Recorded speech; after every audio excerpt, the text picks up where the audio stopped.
Yeah, absolutely. I know that for a fact. You have imposter syndrome. Well, come on in, Jay. How you doing? Welcome, welcome. Thank you for the follow. How are you doing today?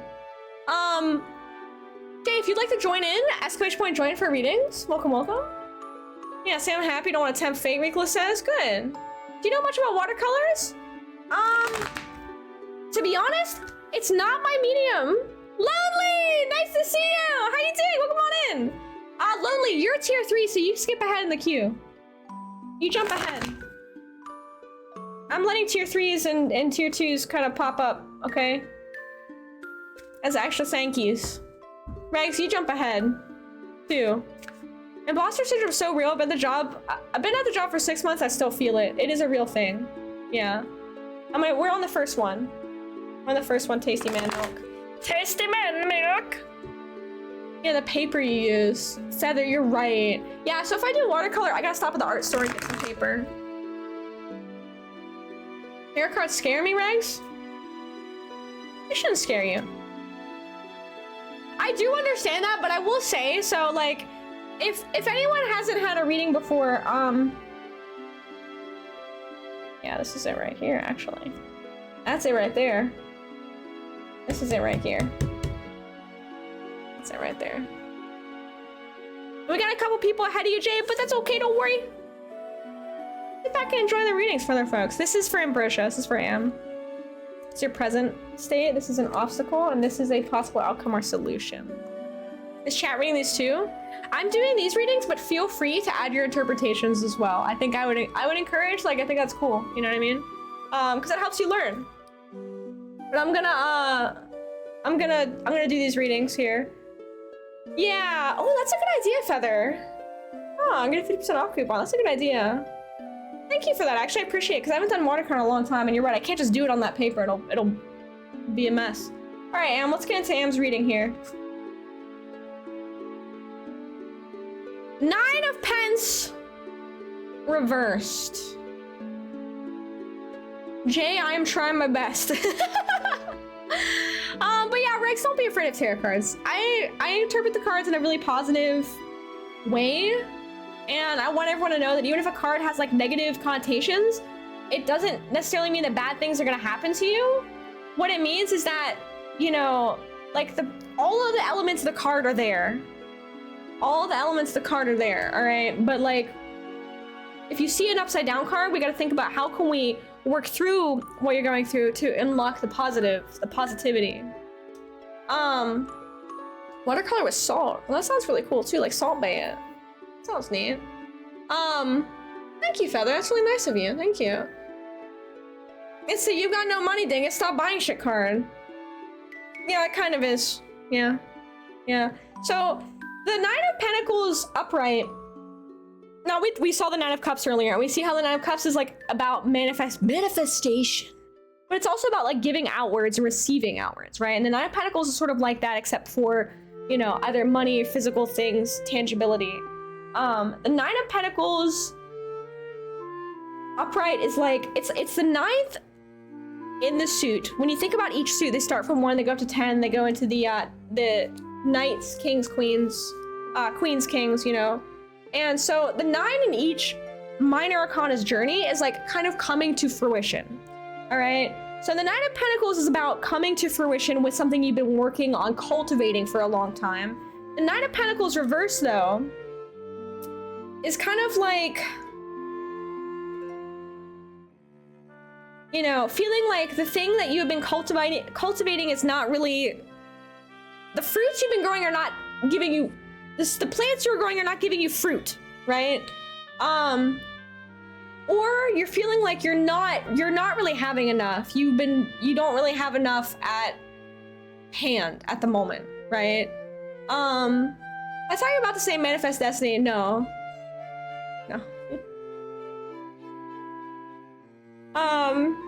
Yeah, 9 of Pentacles reverse also could be something, if you want to interpret more literally, about like overspending. It could be about that too. Yeah, you got bread with no toppings. Exactly. Yeah. I like that, unicorn. You got bread with no toppings. Yeah, that's a good one.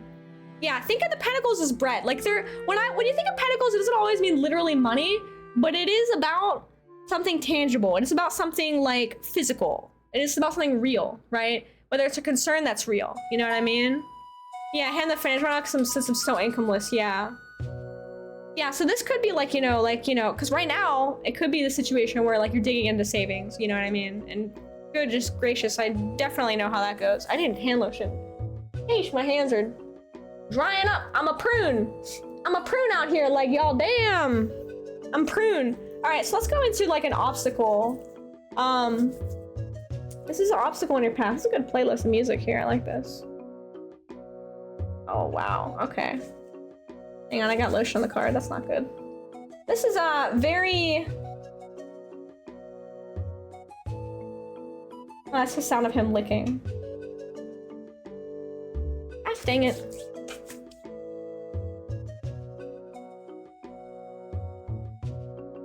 I don't want to get lotion on these cards. I'm gonna touch them with oily ass fingies. Okay, there we go. Alright, so this is really interesting. So the Seven of Pentacles, which very clearly resembles like the fallopian ovarian area, like the ovarian tract, and this looks like little fallopian tubes, and these look like little ovaries, is intentional.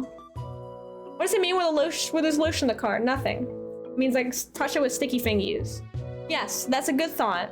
So what Seven of Pentacles is about is really a card about waiting. Yeah. And it's a card about like kind of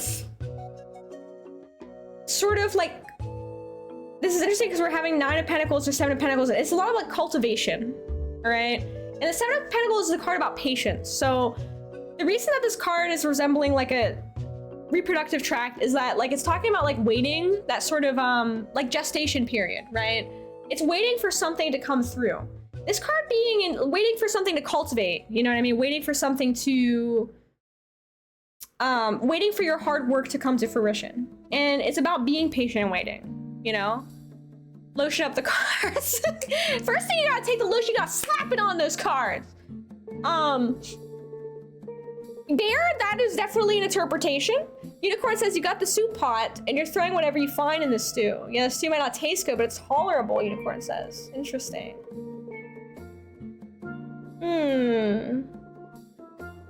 Yeah, I interpret Seven as like kind of, I think Seven being in your obstacles here, to me feels like it could be a few things. One, it could be, when you get an upright card in an opposing spot, I feel like, to me, I interpret it differently as if it were reversed. But I think the Seven of Pentacles right here would be emphasis on being patient, and having to wait for something to come to fruition. And maybe that impatience might be an obstacle, you know? Some things just are gonna take time, and there's nothing you can do to speed certain processes up in life. That's just full stop, you know? If you are working on something, it may just take time. It may be a thing where you just keep putting coins in that piggy bank, you know, for a little bit of time, and you have to kind of wait. You don't want to crack it too early, you know? You have to just be kind of confident that there's something that's gonna come in a little bit of time, you know? And not be overly impatient about things. Last card. Yeah. Yeah, finding good work being a long process, yeah. Yeah. And I also think, I'm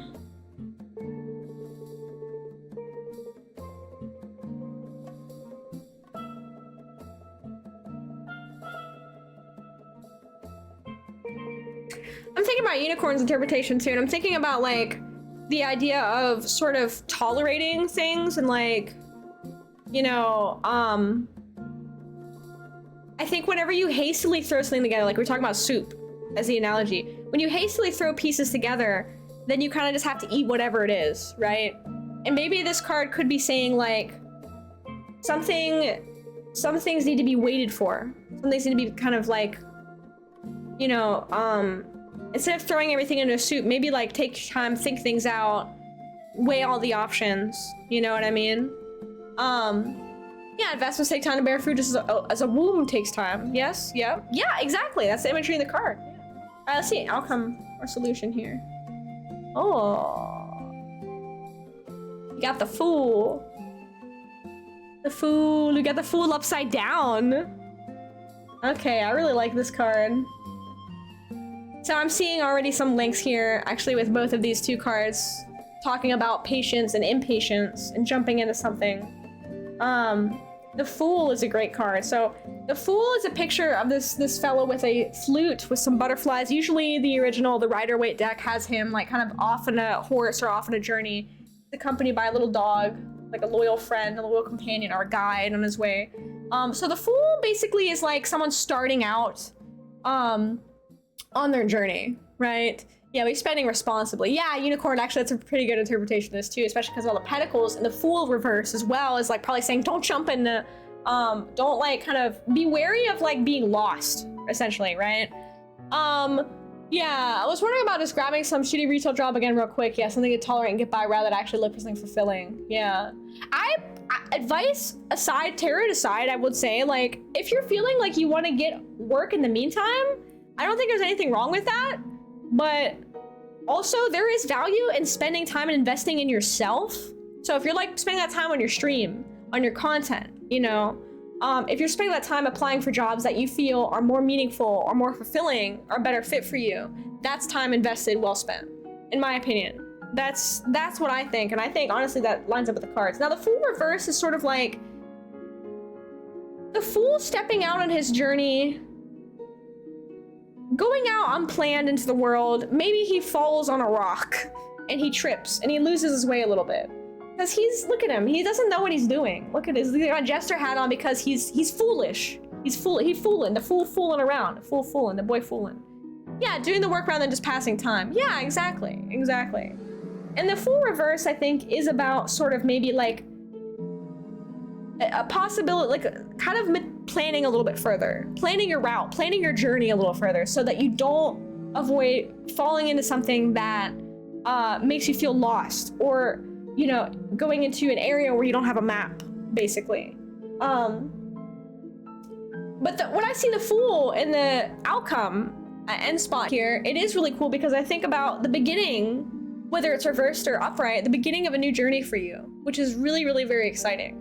I think the Fool reverse is sort of like talking about maybe like planning, you know, and looking ahead and thinking things through. And also I see that connected with the Seven of Pentacles here. And also what Unicorn's talking about the soup is like kind of, you know, instead of throwing everything into the soup, think about what's being thrown in the soup.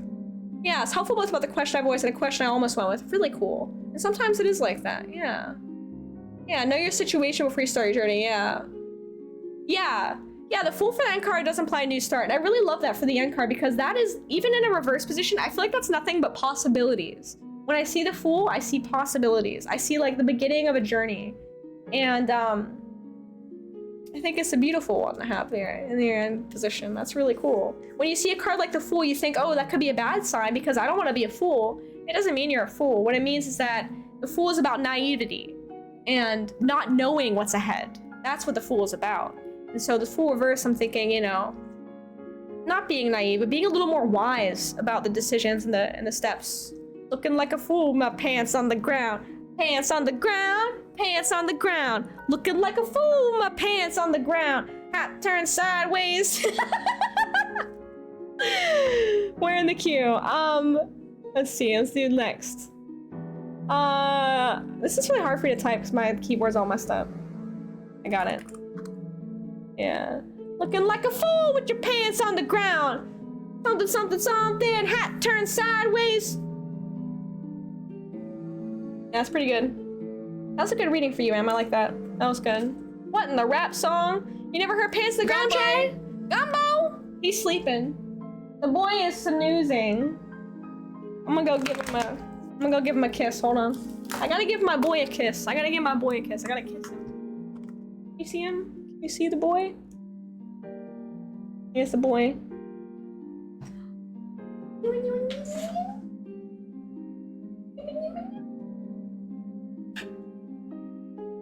You're my boy.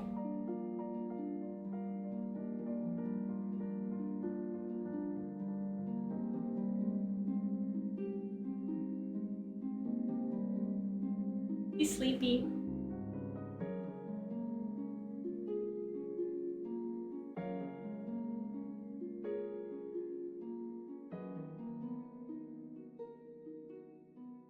He's sleepy.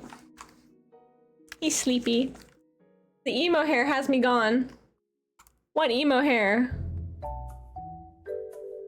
What emo hair? Looking like a fool with the pants on the ground. I don't have emo hair. I have emo hair? Dude, I don't have emo hair. What are you talking about? Max, what is this face? Max, what is this face? Oh, it's crying because I'm gonna kiss my dog. When the hair is covering your eye for 1 split second. I'm an emo kid. Non-conforming as can be, but you'd be non-conforming too if you look just like me. I'm such a millennial, dude. Fresh maker. Oh, I love you!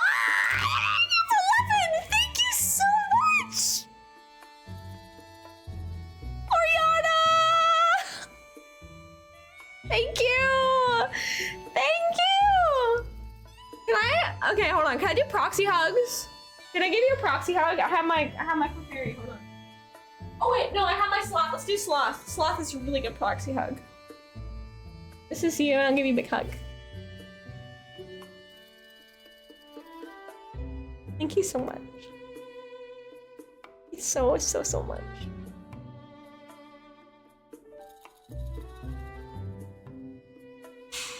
Oh no, now I'm emotional. Thank you.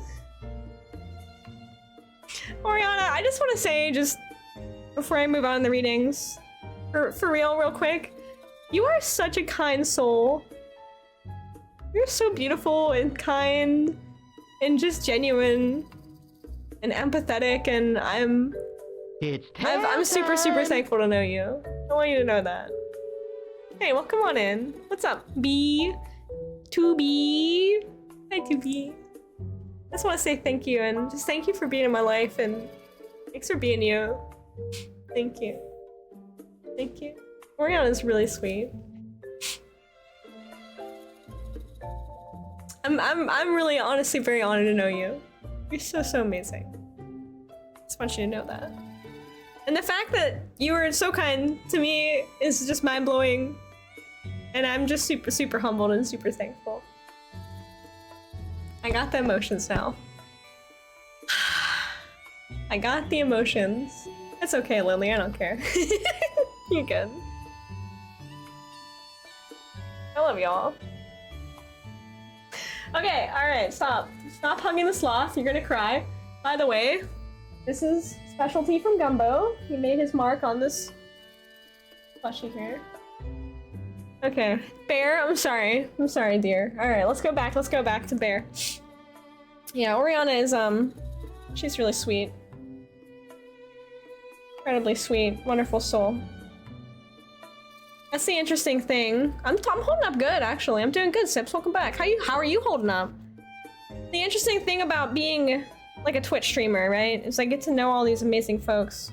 And when you know someone online, it has this interesting effect. You might not know them face to face, but in a lot of ways, you get to know someone's kind of like, I don't know if I want to say like soul or like kind of their essence and like who they are. And it's such kind of a beautiful, it's a beautiful thing. I've gotten to know so many, yeah, their Kenergy. You learn their Kenergy, exactly. My sister got her son a stuffed titty pillow! What? Like a boob? Oh my god. Yeah, can we open up when we have a screen? That's true, exactly. Exactly. Because you don't have that like needing to make a facade. You know, needing to act a certain way, needing to be phony or fake. You know, you're just your true, authentic self. Really cool. Alright, Bear, can you repeat your query for me, bud? Because I was freaking. I didn't. Ooh. I fell out. Is there a way for me to like make this reading camera angle like a little bit better? Any way for that to happen, or that's a little better. There we go. Okay. All right. Oh wait, y'all being true to yourselves in here? All right. So Bear says, for my reading, I know that whatever happens this year, it's going to be a great transitionary time for me. I just need a bit of insight and comfort in where I am and where I'm heading. All right. I like the positivity I'm seeing tonight. It's making me feel real good. Good night, Denjima. I love you bunches, my friend. Please get lots of good resties. I will be here at least for 8 hours when you get back. So far we're looking at a 16-hour. We are not capped yet, but we're getting close. We have an interesting segment plan. If we get capped, we're gonna do a Fursona critique stream. Am I allowed to give my receipt before you read my card? Just to see the outcome, question-wise? Before you read my card. I like a literal receipt. What do you mean?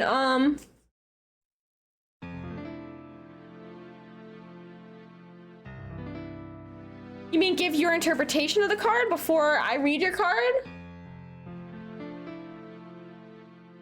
Is that what you mean? Like, honestly, like, my answer is like, however you want to do it is cool with me, Unicorn. But I just am confused. That's what I want to figure out. Yeah. I'm sleep deprived. Well, yeah, you and me both. Let's go. Alright. No, the cards are never gonna say anything like that. You don't have to worry about that. Alright, Bear. Let's get it.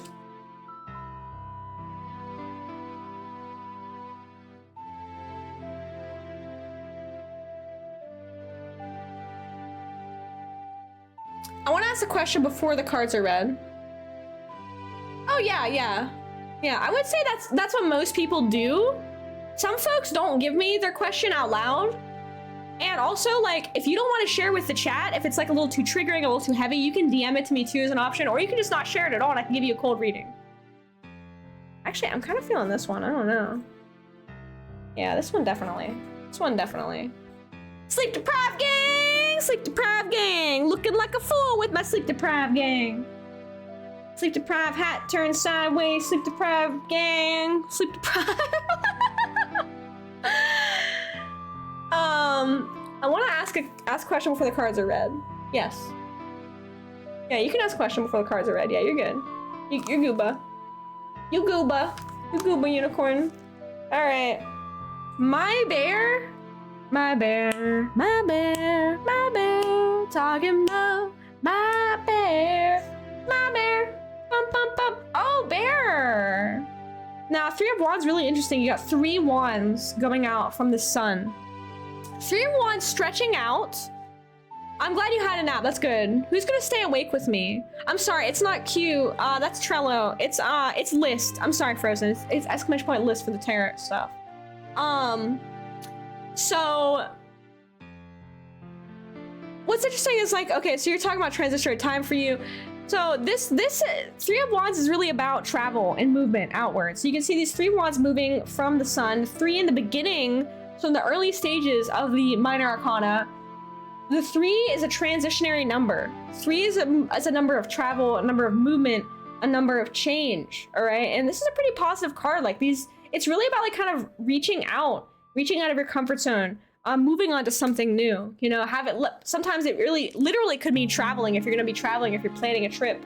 That's cool to see there. Yeah. I love you so much, Morgana. You are so amazing. So awesome. If I get sleepier, the weirder my words will get. Me too. I start to get real weird these subathons. Like around like 5 to 7 a.m. is the weird time. That's the weird time for me. Let's see the obstacle. Ooh. Yeah, what's up, Hard? Nice to see you. How you doing? Well, come on in. Hello. I need to sip my wah. How you doing? You're in VR? Are you watching me in VR? That's weird. I can't imagine it. I love this metal straw. This is the coolest thing ever. It's a metal straw, dude. I freaking love my metal straw.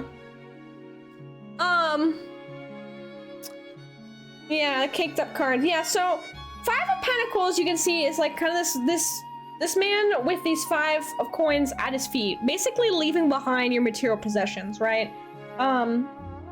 Leaving something behind, losing something, material usually, could be financial, could not be.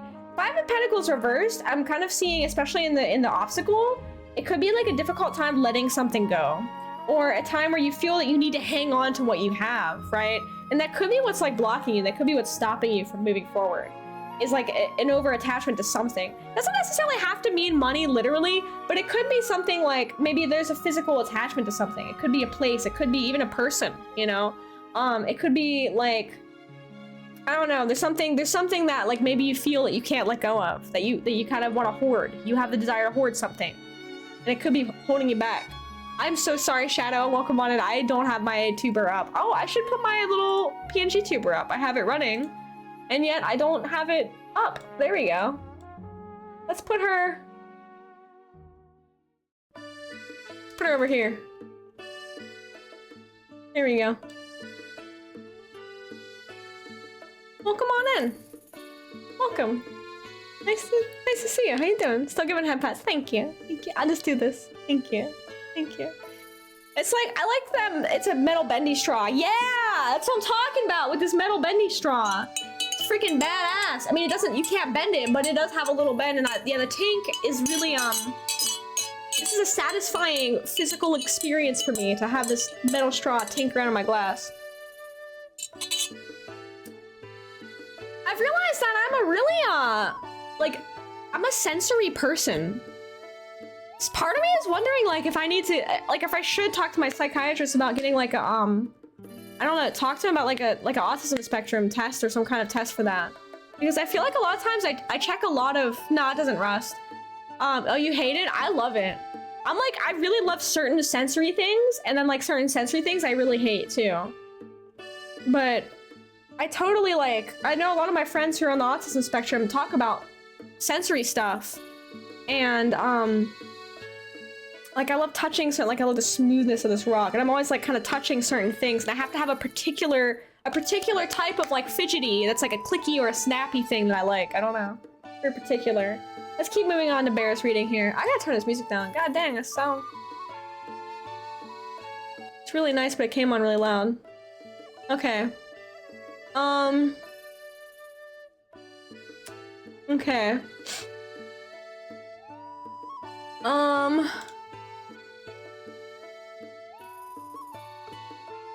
Yeah, sensory stimming has an ADHD thing as well. Yeah, I know there's overlap with ADHD. Sorry, I just got totally distracted for a second. Yeah. You know what? It is...